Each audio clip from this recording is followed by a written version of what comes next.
El día de hoy aprenderás a decir hasta que nos volvamos a encontrar en idioma quechua. Yes, amigos, y ya que yo sé que tú me estabas buscando hace tiempo ya y pues no hay esa respuesta, yo sé que estás buscando, pero no encuentras, pero esta vez encontraste. Yo sé que por eso estás viendo este video, pero si ya estabas en este canal, de verdad te agradezco mucho, mucho, mucho, de verdad.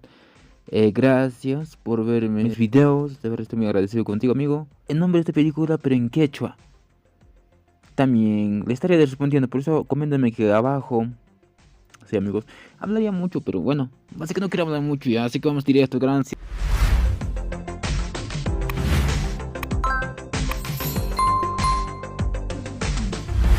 Hasta que nos volvamos a encontrar en quechua, quiere decir Tabisca, Junio Nakui Ninchiskama, Jujka Tawisca,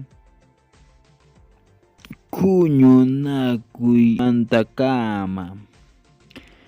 Sí, sí, amigos, así que yo sé que aprendiste, pues si no me entendiste, amigos, tienes que ver este video de nuevo. Y pues yo sé que vas a aprender este video porque en este momento quiero decir que yo sé que no estaba pues activo en este canal de YouTube.